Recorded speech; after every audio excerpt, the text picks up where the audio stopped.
今天教大家做柠檬酸辣无骨鸡爪，配方绝对真实有效，非常好吃，也是咱们家一款特色，卖得非常好。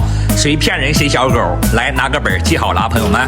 今天做的是6斤的量啊。首先下入龙门米醋500克，然后下入海天蚝油130克，岳师傅辣香露115克，太太乐香味宝35克。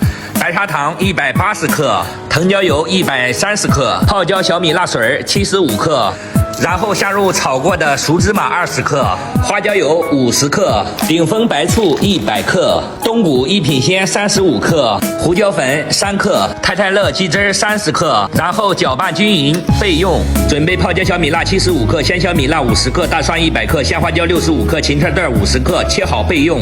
给它搞一搞。